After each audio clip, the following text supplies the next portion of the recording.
안녕하세요. 결혼 생활 8년을 청산하고 다시 솔로로 돌아온 40대 여자입니다. 8년? 이렇게 보니 그 인간 같지도 않은 인간이랑 오래도 살았다는 생각이 드네요. 진작 그런 인간이란 걸 알았다면 8년은커녕 결혼조차도 하지 않았을 텐데요. 이제 와서 후회한다고 한들 없던 일이 되는 것도 아니고 이미 엎질러진 물이니 앞으로 남은 인생이나마 최선을 다해 살아가 보려고 합니다. 오늘 마지막으로 하소연을 좀 하고 말이죠. 그러면 길고도 긴 저의 이야기 들어보실래요? 저와 남편은 결혼한 지 8년이 된 부부였어요. 저흰 둘 다 아이를 원하지 않았습니다. 다행히 저희의 의견을 시댁과 친정에서 존중해주는 분위기였죠. 그렇기에 각자 회사 다니며 결혼 생활을 즐기고 있었습니다. 결혼한 지 8년이나 됐지만 크게 부딪히는 일 없이 화목한 가정을 꾸려나갔죠. 남편이 워낙 다정한 사람이라 거의 싸우는 일도 없었어요. 게다가 저보다 친정에서 더 신경을 써주는 사람이라 늘 남편에게 고마웠죠. 오늘 장모님 건강검진 가시는 날인 건 알지? 어? 그게 오늘이야? 어이구, 어떻게 그걸 잊냐.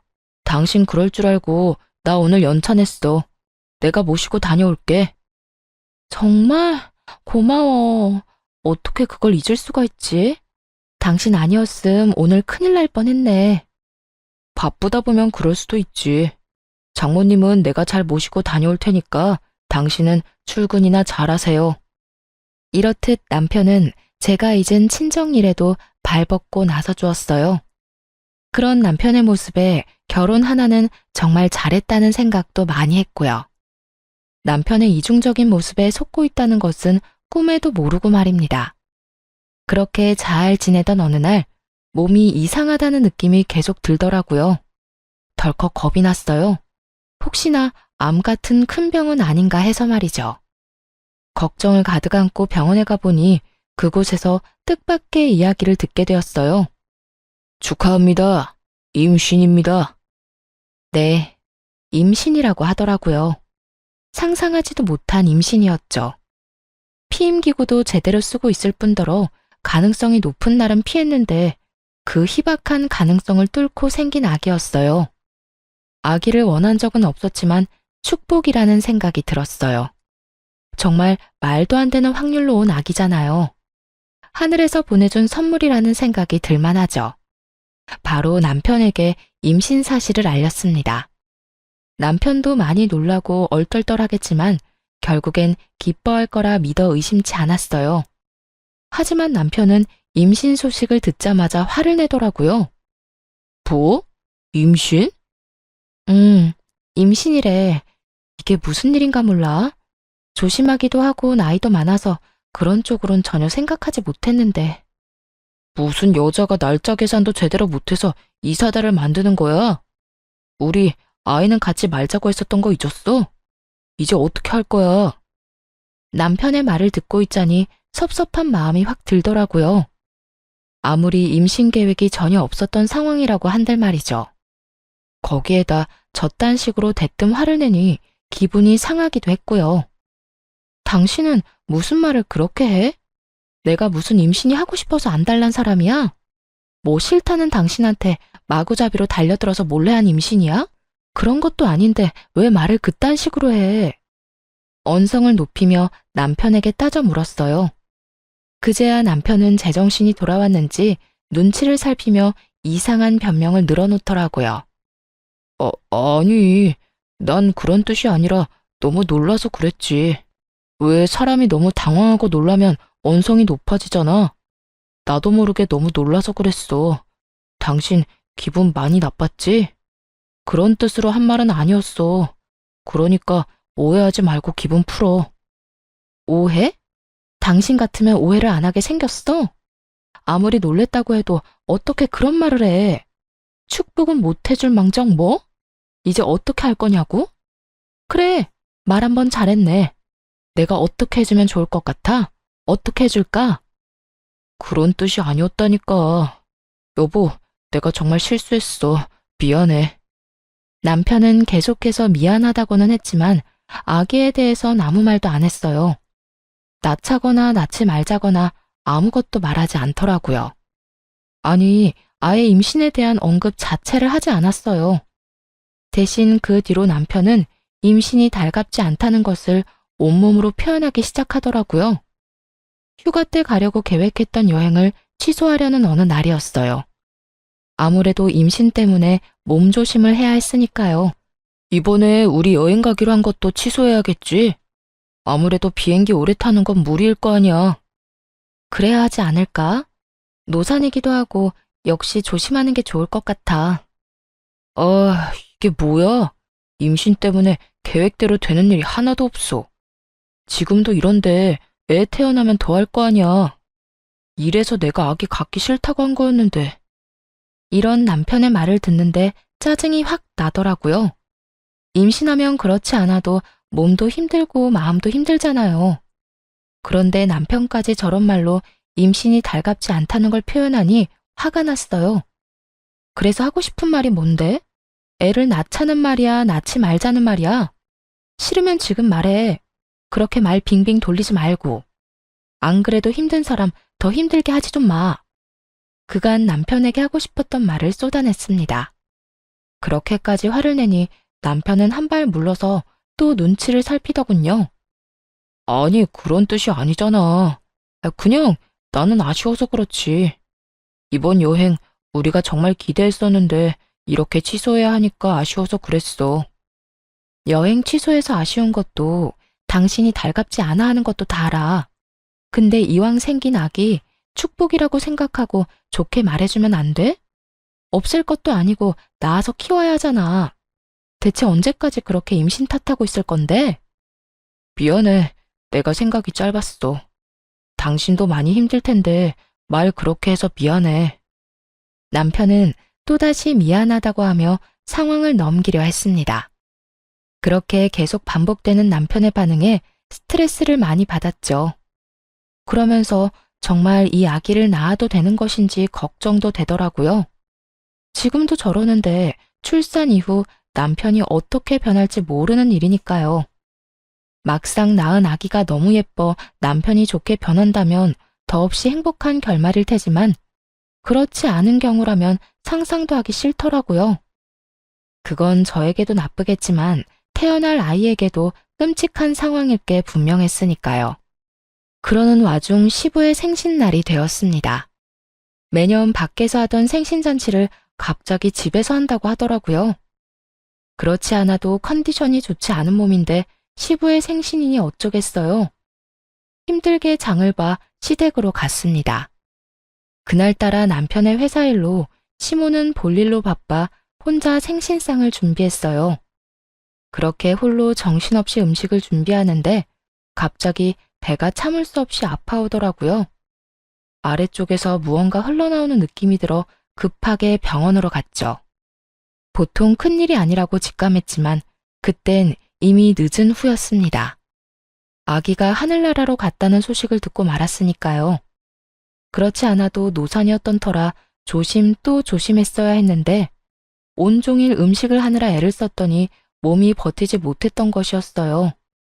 병실에 누워있으니 소식을 전해 들은 시부모님과 남편이 오더라고요. 누워있는 저를 본 시모는 눈물까지 흘리며 손을 쓰다듬어 주셨어요.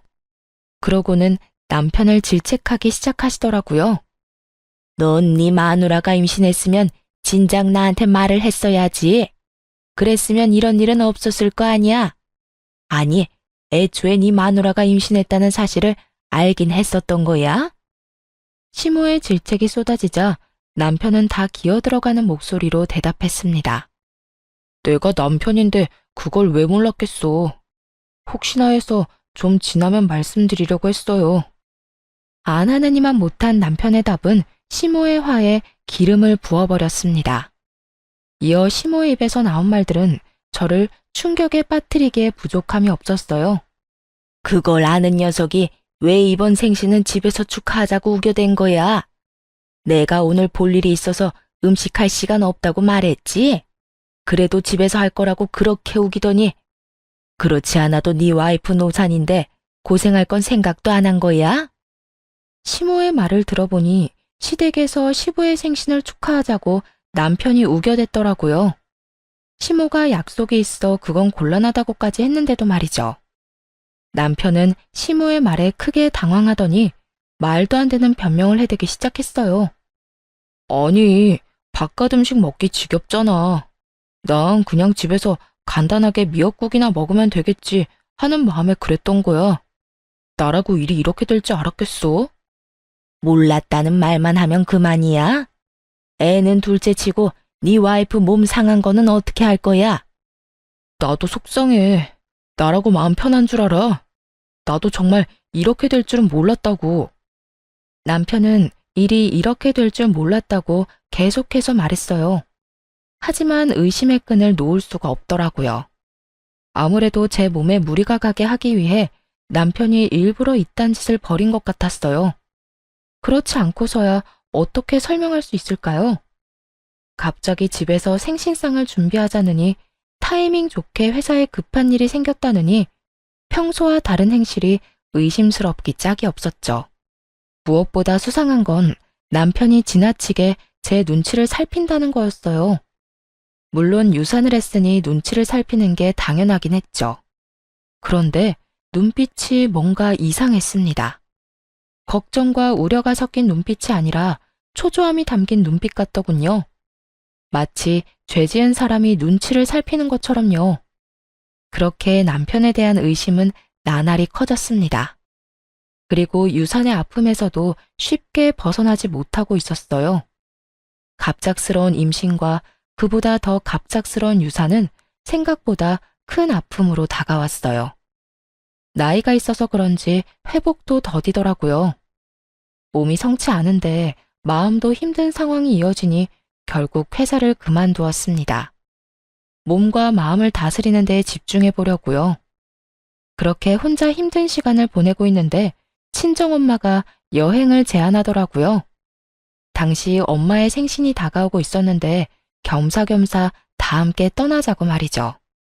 여보, 엄마가 엄마 생신 축하 겸 여행을 같이 가자는데 당신 시간 돼? 내가 이러고 있어서 엄마가 걱정되나 봐. 기분 전환이나 하고 오면 어떻겠냐고 하더라. 여행 가서 좋은 것도 보고 맛있는 것도 먹고 하면서. 여행? 좋지. 그렇지 않아도 당신 걱정되는데 다 같이 가면 좋겠네. 나도 회사에 말해서 휴가 쓸 테니까 장모님이랑 계획 세워봐. 4박 5일 정도면 되겠지? 그만큼이나 쉴 수 있어? 난 길어봤자 2박 3일 정도 생각했는데. 2박 3일이면 비행기에서 내려서 짐 풀자마자 다시 짐 싸서 돌아와야 해. 4박 5일은 돼야 좋은 거 보고 먹으면서 기분 전환을 하지.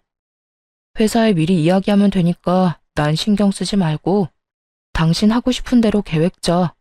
경비도 신경 쓰지 말고 말이야. 계획 짜서 나한테 말만 하면 내가 다 예약할게. 남편은 하나부터 열까지 책임지겠다며 신경 써주려고 애를 썼습니다. 그런 남편의 모습을 보며 괜한 오해를 했나 하는 생각이 들더라고요. 또 몸과 마음이 워낙 힘드니 남편을 의심하는 데 에너지를 쏟기도 싫었고요. 여러 가지로 피곤했던 터라 애써 외면하고 싶은 마음도 있었던 것 같아요. 그렇게 여행 가는 날이 되었습니다.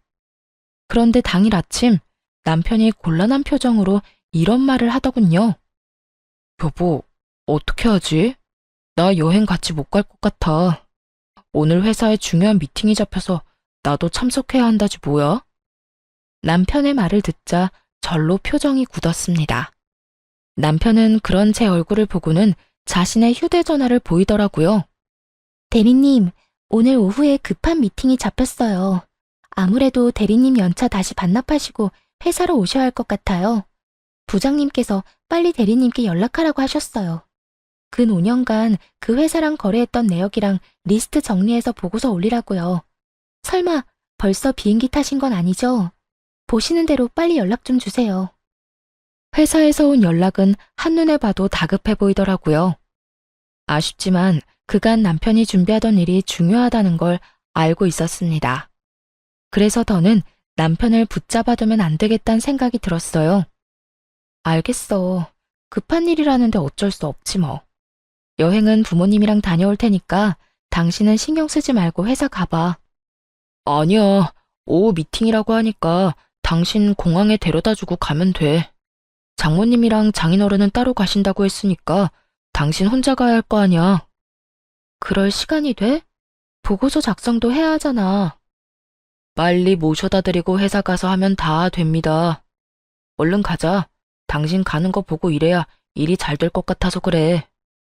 남편은 한사코 공항까지 데려다 주겠다고 했어요. 그래서 하는 수 없이 남편의 배웅을 받으며 비행기에 올라탔습니다.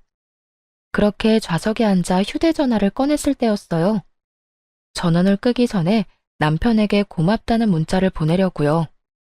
그런데 마침 카톡이 하나 오더라고요. 자기야, 우리 집사람 지금 비행기 탔어. 4박 5일 동안 자유야. 어디야? 내가 지금 데리러 갈게. 남편에게서 온 연락이었어요. 미리 보기 내용을 보자마자 이게 무슨 말인가 싶어 카톡에 들어가 봤죠. 그 짧은 순간에 남편이 대화를 삭제했더라고요. 카톡을 보내고 난 후 바로 삭제를 하면 수신인 휴대전화에서도 삭제가 되잖아요. 바로 그 기능을 사용한 것이었어요. 남편이 아무리 재빨리 삭제를 했다고 한들 이미 두 눈으로 모든 걸 정확히 본 뒤였죠.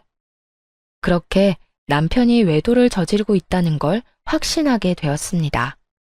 더불어 오늘 회사에 급한 일이 있다고 거짓말하며 여행에서 빠진 이유도 알아버렸죠. 상간녀와 함께 좋은 시간을 보내기 위해서지 뭐겠어요. 모든 사실을 다 알게 되자 가장 친한 친구에게 재빠르게 전화를 걸었습니다. 그리고 대충 상황을 설명하며 흥신소를 통한 남편의 뒷조사를 부탁했습니다. 마음 같아서는 당장 비행기에서 내려 직접 그 추잡한 광경을 보고 싶었지만 그러면 부모님이 더 걱정을 하실 테니 차마 못하겠더라고요. 또 다른 곳으로 떠나 마음을 정리할 필요가 있기도 했고요. 그렇게 여행길에 올랐고 여행지에서 실시간으로 외도 증거들을 받아보았습니다. 그중 단연 충격적인 건 상간녀의 정체였는데요. 상간녀는 남편의 회사 신입 직원으로 남편보다 20살이나 어리더라고요. 그러니까 25살인 거죠. 두 사람이 만나기 시작한 건 반년 전쯤이라고 했습니다. 상간녀가 남편 회사에 들어오고 얼마 지나지 않았을 때였어요.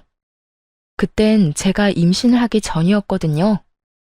그제야 남편이 왜 그렇게까지 임신에 불만을 표현했는지 알겠더라고요. 남편은 하루라도 더 빨리 이혼을 해서 그 젊은 상간녀와 살고 싶었던 거죠. 그런데 제가 임신을 하고 출산까지 해버리면 큰 차질이 생길 게 분명하잖아요. 그래서 그렇게까지 싫어했던 것이었어요. 이로써 무리를 하게 해 유산으로 이끈 것이 남편의 계획이었음이 확실해졌습니다. 일단 좋은 풍경을 보고 맛있는 음식을 먹으며 이혼을 계획했어요. 특히 복수의 칼을 더욱더 날카롭게 갈 수 있도록 해준 건 두 사람의 대화였는데요. 그 대화를 듣고 있자니 정말 이가 바득바득 갈리더라고요. 그러면 오빠 와이프는 지금 여행 간 거야? 오빠는 이 분위기 좋은 곳에서 나랑 스테이크나 썰고 있는 줄도 모르고? 회사에 급한 미팅 잡혔다고 말했지. 자기가 보내준 문자 보여주니까 감쪽같이 속던데. 지금쯤 장인 장모랑 좋은 시간 보내고 있을 거야. 4박 5일이라고 했으니까 그동안 나 이런 데 많이 데리고 가줘야 해. 이런 데만 데리고 가겠어? 백화점 가서 가방도 사줄게. 이럴 줄 알았으면 그냥 한 달 쉬다 오자고 할 걸 그랬어. 그러면 자기랑 여행도 다니고 좋았을 텐데. 비행기 추락사고 이런 거라도 일어났으면 좋겠다. 그러면 이혼을 어떻게 해야 할지 걱정 안 해도 될 텐데. 비행기 추락사고. 이 말을 듣는데 정말 온몸에 소름이 다 돋더라고요. 어떻게 된 인간이 그런 말을 입에 올릴 수가 있는 것인지 아무리 어린 여자한테 미쳐있다고 해도 말이죠. 당장이라도 달려가 머리채라도 잡고 싶은 심정이었습니다. 그 뒤로 이어진 대화도 가관이었어요. 에이, 아무리 그래도 그건 아니지. 그나저나 나 이번에 기획안 제출하라고 하던데 오빠가 도와줄 거지? 당연하지. 우리 자기 일인데 내가 다 도와줘야지. 자기도 얼른 진급하고 자리 잡아야 하니까. 역시 오빠가 최고야. 그나저나 오빠 돈 이렇게 막 써도 돼? 오빠 와이프가 눈치채면 어쩌려고. 눈치? 퍽이나 그 여자가 눈치채겠다. 그 여자 지금 유산했다고 세상 온갖 슬픔을 혼자 다 떠안는 사람처럼 굴고 있어. 그런 사람이 나한테 신경 쓸 겨를이 있을 것 같아. 그리고 평소에도 정신이 워낙 없는 사람이었어. 오죽했으면 그 부모도 내가 다 챙겼을까. 책 잡히기 싫어서 다 챙기느라 내가 피곤해 죽겠다니까. 그랬습니다. 남편은 진심에서 우러나와 제 부모님을 챙긴 것이 아니었어요. 본인이 외도나 저지르고 있으니 부모님을 이용하고 있었던 거더라고요. 의심에서 벗어나기 위한 하나의 수단으로 말이죠. 모든 사실을 알게 된 후 이를 갈며 여행지에서 돌아왔습니다. 그날 바로 상간녀의 본가와 상간녀가 만나는 남자에게 외도 증거를 다 보내버렸어요. 알아보니 상간녀는 결혼을 약속한 사람이 있는 상태더군요. 남편은 그런 사실을 모르고 있는 모양이었고요. 그러니까 상간녀가 남편과 그런 관계를 맺고 있었던 이유야 뻔하죠. 그저 빠른 진급과 편한 회사 생활을 위해 나이 많은 남편을 만난 거 아니겠어요? 상간녀의 예비 남편은 바로 회사를 찾아가 한바탕 난동을 부렸다고 합니다. 가지고 있는 모든 외도 증거를 주었으니 예상한 대로였죠. 그러자 두 사람이 집으로 찾아왔더라고요. 그게 누구긴 누구겠어요. 만신창이가 된 남편과 화장이 다 번져 몰골이 엉망이 된 상간녀였습니다. 당신 진짜 미쳤어? 그딴 짓을 왜 한 거야? 미치지 않고서야 왜 그런 걸 보내서 이 상황을 만드냐고. 그러게, 아줌마 진짜 미쳤어요? 미치려면 혼자 곱게 미칠 것이지. 왜 남의 인생을 다 망쳐놓고 그래요? 미친 건 두 사람이지. 불륜이나 저지른 주제 어디서 감히 큰 소리야? 지금 무릎 꿇고 싹싹 빌어도 모자란 상황인 건 몰라?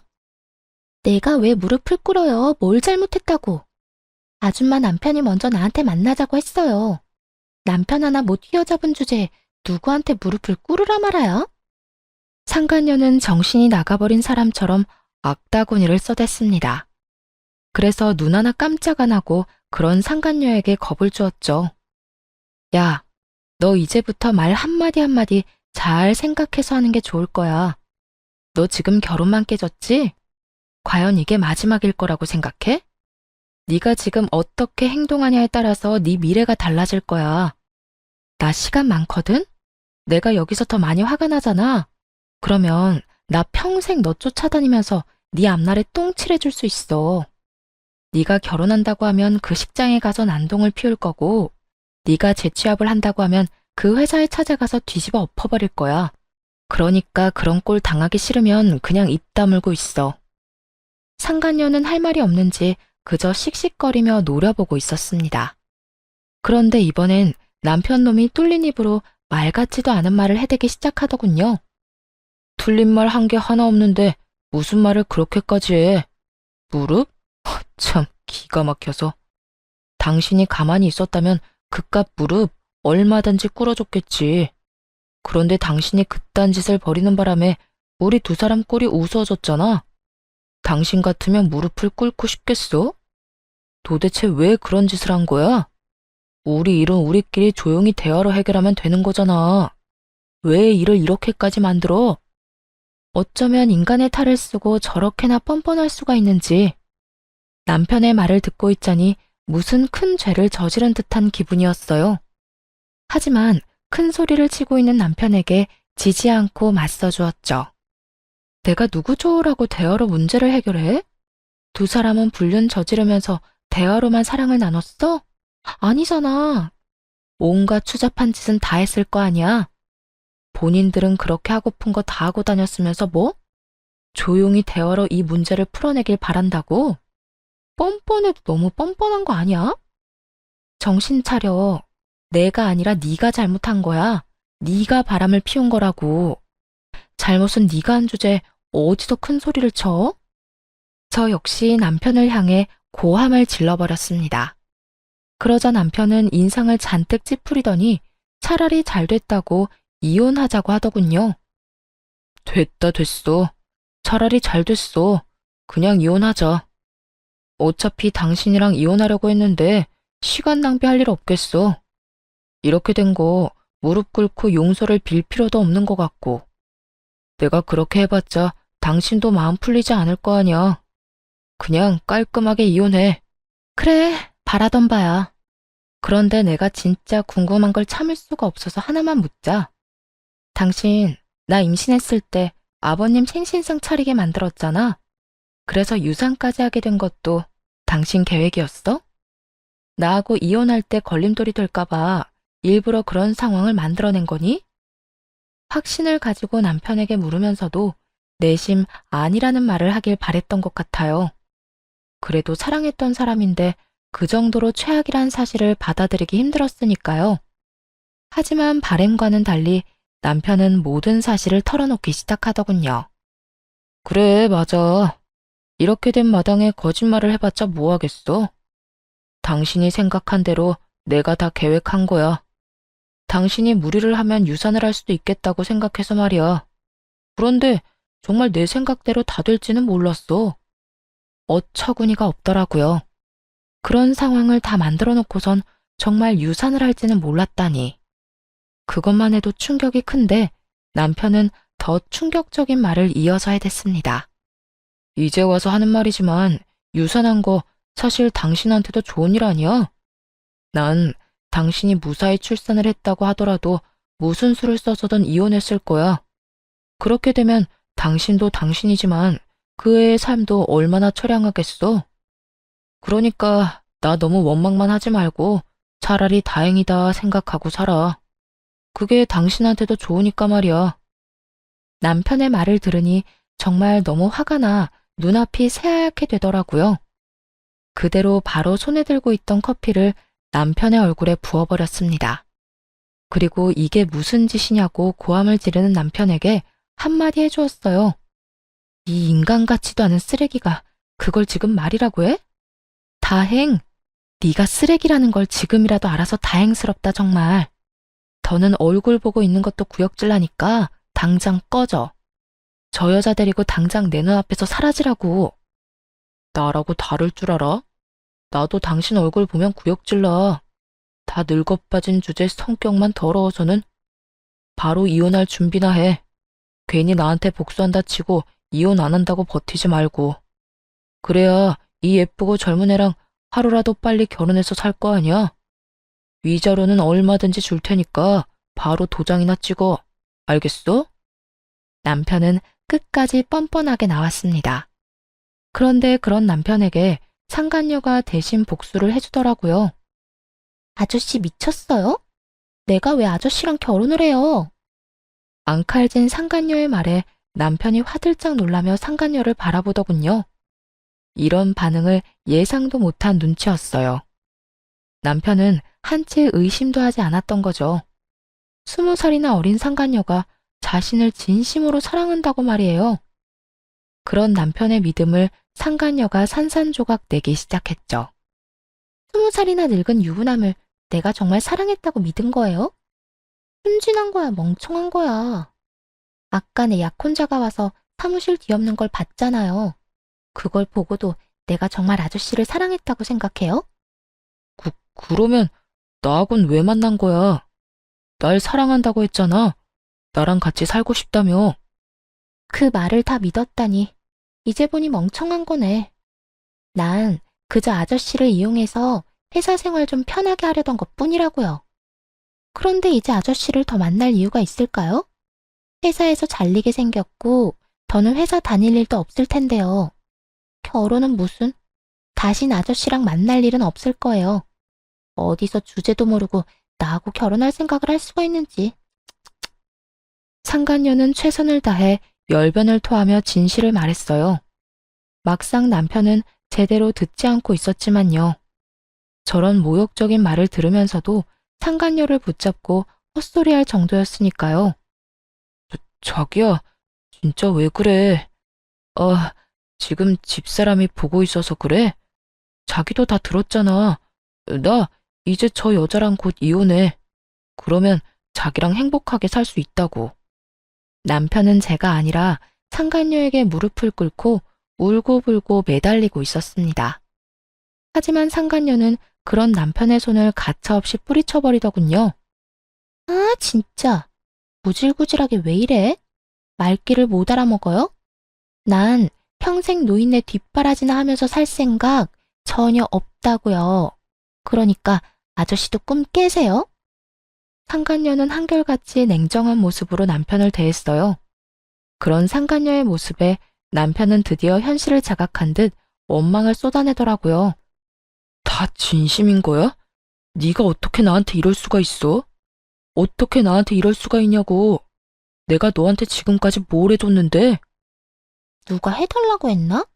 다 자기가 해주고 싶어서 했으면서 이제 와서 왜 저래?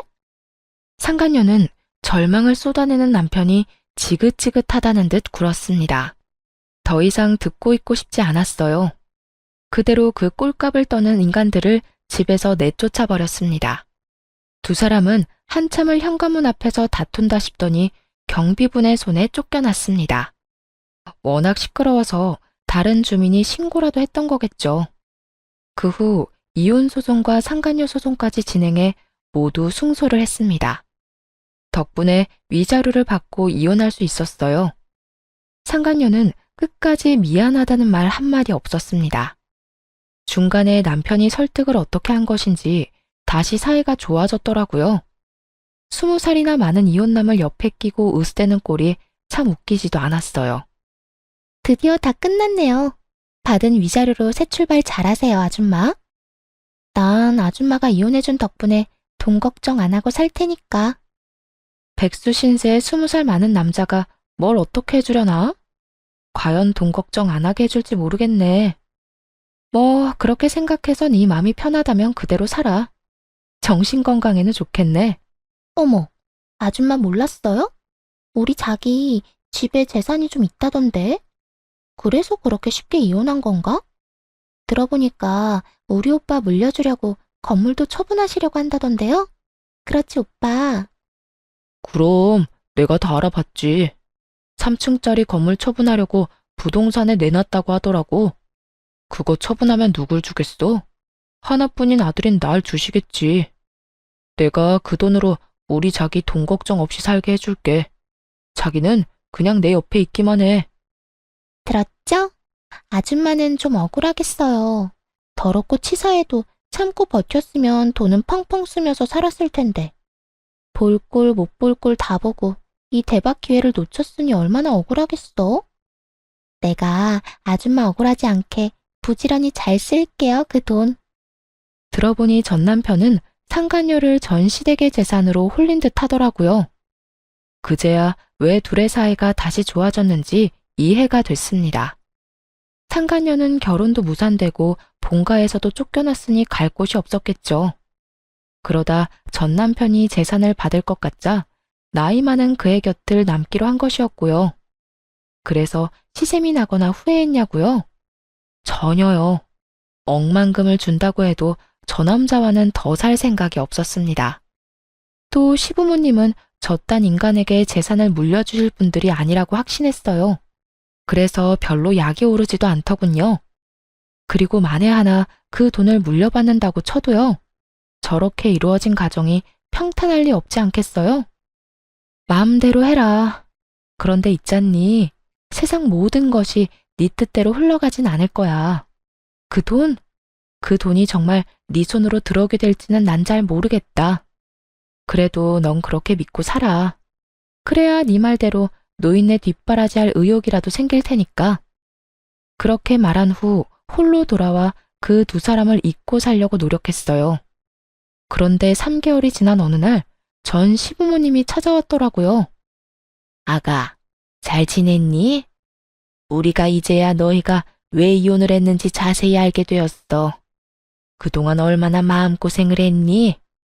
전 시모는 이제야 모든 사실을 알았다며 눈물을 글썽이고는 손을 잡아주었습니다. 자세한 내막을 알려봤자 뭐하겠나 하는 생각에 연락도 하지 않았는데 어떻게 알고 온 건지 궁금해지더라고요. 저야 뭐 늘 똑같아요. 그런데 어떻게 그걸 아셨어요? 저의 물음에 전 시모와 전 시부는 한숨을 크게 내쉬었어요. 그러곤 잡은 손에 힘을 주며 말을 시작하더군요. 어떻게 알긴? 그 녀석이 그 여자애를 집으로 데리고 왔더구나. 와서 한다는 말이 얼마나 기가 막히던지. 뭐라고 하던가요? 저한테는 결혼할 거라고 하던데. 그래, 결혼할 거니까 우리 보고 돈을 좀 달라고 하더구나. 우리가 건물 처분한 건 어떻게 알고 찾아와서 돈을 달라고 하는 건지. 내 자식이지만 정말 이해가 안 되더구나. 그 젊은 여자애가 뭐가 모자라서 40이 넘은 아저씨 옆에 붙어 있겠어? 다 돈 때문인 거지. 그 녀석도 그걸 알긴 아는 모양인지 돈 내놓으라고 어린애처럼 떼를 쓰는데 할 수만 있다면 뱃속에 다시 넣고 싶은 심정이었어. 역시나 전 남편은 발이 빨랐습니다. 전 시부모님이 건물을 처분했다는 소식을 듣자마자 상간녀와 함께 찾아왔대요. 상간녀와 결혼할 거라고 말하면서 돈을 내놓으라고 닥달하기도 했고요. 두 분은 크게 실망하신 듯 했어요. 아들이 외도로 이혼당했다는 것만으로도 충격이 큰데 돈까지 내놓으라 하니까요. 그러셨구나. 많이 놀라셨겠어요. 놀라기만 했겠어? 나는 물론이고 네 시아버지까지 화가 머리끝까지 나서 쫓아내버렸다. 앞으로 우리가 죽었다는 소식이 들려도 찾아오지 말라고 했어. 너 같은 놈한테 줄 돈은 땡전 한 푼도 없으니까 말이다. 전 시모는 격양된 목소리로 이렇게 말하더니 무언가를 손에 쥐어주었습니다. 그건 바로 준비해오신 통장이었어요. 이게 뭐예요? 이건 네 거야. 언젠간 너희 부부한테 물려주려고 모았던 돈이랑 건물 처분한 돈 조금 넣었다. 깜짝 놀라 통장을 열어보았습니다. 그곳엔 예상보다 큰 금액이 찍혀 있더라고요. 다시 통장을 돌려드리며 차마 받을 수 없다고 했죠. 그런데도 전 시모는 다시 통장을 주며 받으라고 하시더라고요. 어머님, 이거 너무 많아요. 저 위자료도 받았고 이렇게 큰 돈은 필요 없어요. 필요 없기는 내 아들놈 때문에 유산이라는 아픔도 겪었지 않니? 또 그런 꼴까지 보고 이혼하게 됐는데 그까짓 위자료로 되겠어? 이 돈으로도 네 상처가 치유되지 않을 거라는 거 잘 안다. 그런데 이렇게라도 해야 우리 마음이 편해서 그래. 이런 것밖에 줄 수 없어서 미안하구나. 전 시모는 끝까지 손에 통장을 쥐어주셨습니다. 그러면서 당부의 말도 잊지 않으시더군요. 그리고 그 녀석이 널 찾아올 수도 있어. 그 여자애는 물려받을 돈이 없다고 생각되면 바로 그 녀석 버리고 도망갈 거야. 너도 봤으니 다 알겠지만 말이다. 그러면 그 녀석이 어딜 가겠어? 우리한테는 쫓겨나고 영까지 끊겼으니 널 찾아오지 않겠어? 만에 하나라도 널 찾아오거든 소금이나 뿌리고 쫓아내버려. 다신 찾아오지 말라고 말하면서 말이야. 전 시모는 끝까지 저의 편에 서서 저를 위한 말을 해준 후 돌아갔어요. 시간이 흐른 뒤 역시나 전 시모의 말처럼 전 남편 놈이 절 찾아왔더라고요. 이혼하자고 할 때는 그렇게나 뻔뻔하고 당당한 모습이더니 이번엔 잔뜩 불쌍한 척을 하며 앞에 서 있더군요. 여보, 오랜만이야. 여보 좋아한다. 너랑 나 이혼한 지가 언젠데 여보래? 그리고 왜 찾아왔어? 우리 다시는 보지 않기로 암묵적으로 약속한 거 아니었어? 상간녀랑 행복하게 살 테니 빨리 이혼하자고 한 사람이 당신이란 걸 잊었어? 아직도 그 일을 마음에 두고 있는 거야? 그게 언제적 일인데. 나 그 여자애랑 끝냈어. 막상 이혼하고 나니까 당신이 그리워서 안 되겠더라고. 그래서 끝내버렸어. 당신한테 돌아오려고 말이야. 입에 침이나 바르고 거짓말을 하는 건지 전 남편은 얼굴색 하나 안 변하고 오로지 절 너무 사랑해서 돌아온 거라고 하더군요. 상간녀의 말처럼 멍청하기 짝이 없었어요. 이제와 후회한다고 내가 그리워 돌아왔다고 하면 뭐 달라지나요? 이쪽은 받아줄 생각 요만큼도 없는데 혼자서 확신하는 눈치였어요. 모두 없던 일로 하고 자신을 받아줄 거라고 말이죠. 당신은 내 생각 안 났어? 그래도 연애까지 합치면 우리가 함께한 세월이 10년이 넘는데 가끔 내 생각 나지 않았느냐고. 이제 와서 이딴 말 하는 거 보니까 그 어린애가 도망이라도 갔나 봐? 그걸 어떻게... 다 아는 것 같으니까 솔직하게 말할게. 그 애 그냥 도망가 버렸어. 내가 받을 재산 없고 부모님하고 연도 끊기니까 알아채고 바로 도망치더라. 정말 뒤도 한번 돌아보지 않더라고. 내가 이때껏 쓴 돈이 얼만데 정말 나쁘지 않아? 진짜 이런저런 일 다 겪으면서 느낀 건데 당신만한 여자가 없더라고.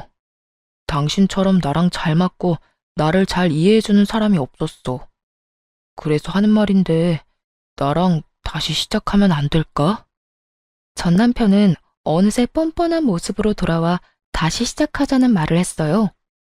그래서 어떻게 했냐고요?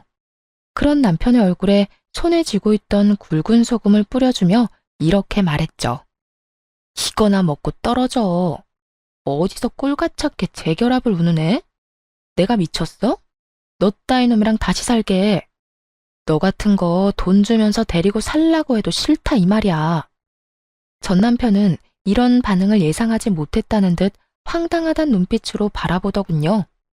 그러더니 이내 표정을 바꿔 본색을 드러내기 시작했어요.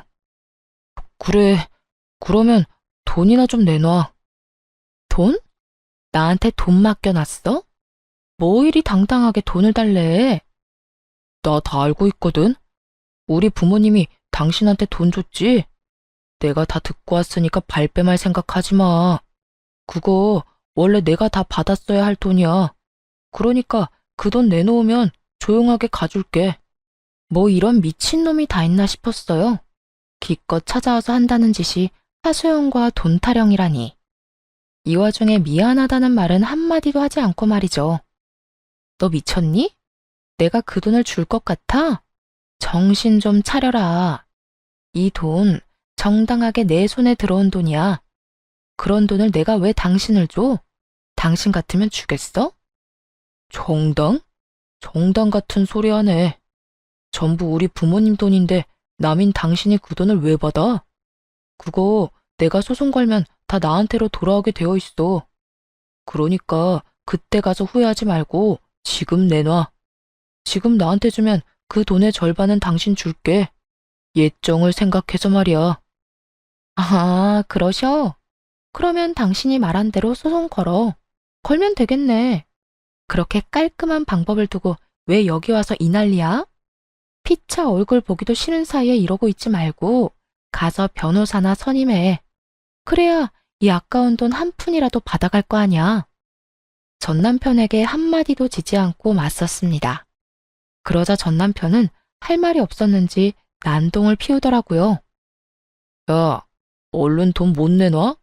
돈 줄 때까지 여기서 안 나갈 거니까 그런 줄 알아. 잘 됐네. 그렇지 않아도 갈 곳도 없었는데 계속 여기서 지내면서 돈 받아가면 되겠어.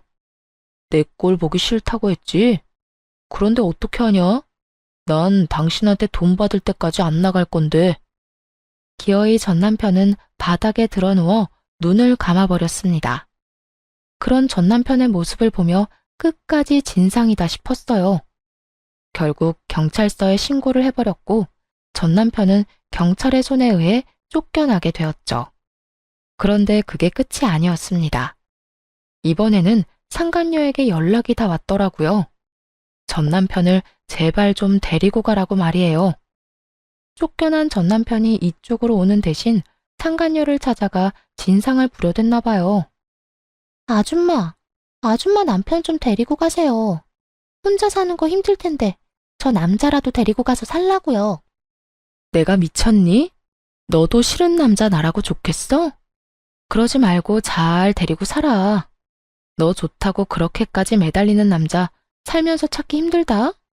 그러니까 네 운명이라 생각하고 잘 데리고 살아봐. 내가 미쳤어요? 그때야 받을 재산이라도 있다고 하니 한번 같이 살아볼까 했던 거지. 지금은 아무것도 없는 늙은 노인네 뭐 득될 게 있다고 데리고 살아요? 그러니까 그런 노인네를 나라고 데리고 살고 싶을 것 같아? 그리고 너 내가 한 말 잊었어? 여기서 더 열받게 하면 너 쫓아다니면서 네 인생에 똥칠한다는 말. 앞으로 펼쳐진 게 꽃길은 아니더라도 똥밭은 아니어야 하지 않겠니? 다신 나한테 연락하지 마라. 그리고 너 좋다고 찾아간 남자는 네가 해결해. 그 뒤로 겁이 나긴 했는지 상간녀에게서 연락 오는 일이 더는 없었어요. 그리고 반가운 소식을 하나 전해 들었는데요. 전 남편이 얼마나 끈질기게 상간녀를 찾아가 난동을 부렸는지는 몰라도 결국 구치소에 갇힌 신세가 되었다고 합니다. 그 이후의 소식은 들리지 않았고 저는 제 삶을 살고 있는 중입니다. 요즘은 시골로 내려와 정착해 살고 있는데요. 귀농해서 농사 짓는 게 적성에 딱 맞는 것 같아요. 작은 텃밭을 꾸리는 일이 참 재미있더라고요. 가끔 일이 있는 날엔 과수원에 나가 알바를 하기도 하고요. 여러 가지 소일거리를 하면서 블로그에 글을 쓰는 일도 하고 있습니다. 처음엔 마음을 달래고자 쓴 글이었는데 우연히 인기를 좀 얻었어요. 요즘엔 시골 생활을 하며 느낀 점을 쓰곤 해요. 그 덕에 여러 협찬이 들어오기도 하고 작지만 수익도 생겼습니다. 큰 돈을 버는 것은 아니지만 어차피 생활할 만큼의 돈은 있으니까요. 지금 생활이 만족스러워 한동안은 더 이렇게 지내보려고 해요. 처음에 시골로 간다는 소식을 전했을 때 부모님이 걱정을 많이 하셨거든요. 그런데 요즘은 이런 말씀을 하시더라고요. 사실 너 시골 간다고 했을 때 내심 걱정 많이 했어. 아무도 없는 곳에 혼자 내려보내도 되는 건가? 저러다 이상한 생각하는 건 아닌가 해서 말이야. 그랬어? 미안해, 걱정 끼쳐서. 미안하긴. 그런데 지금 보니까 너도 살아보려고 갔다는 생각이 들어. 아니, 이곳이 널 살렸다는 생각이 들어. 너 여기 와서 표정도 더 밝아졌고 많이 웃기도 하고 하여튼 여러모로 좋아졌어. 딸, 엄마는 우리 딸이 혹시나 그런 일 때문에 무너지면 어떻게 하나 걱정했어. 그런데 이렇게 보란듯이 일어나줘서 고마워. 요즘 우리 딸 너무 보기 좋다. 엄마에게 보기 좋다는 말을 듣는데 비로소 행복하다는 것이 느껴지더라고요. 사실 엄마의 말처럼 처음에는 죽지 못해 살려고 이곳에 오는 결정을 했거든요. 전 남편과의 이혼이 후회스러운 것은 절대 아니었고요. 그저 전 남편과 함께 했던 시간을 낭비했다는 생각에 너무 한탄스럽더라고요. 앞으로 가야 할 길을 잃은 기분이기도 했고요. 하지만 지금은 행복을 느끼네요. 우연히 들어선 이 길에서 잘 살아보고자 여러 노력을 한 덕분이겠죠? 돌이켜보면 행복 참 별거 아닌데 그땐 왜 그렇게 멀어 보였나 모르겠습니다. 어쨌든 앞으로도 이렇게만 잘 살아보려고요. 긴 사연 함께 해주셔서 감사합니다.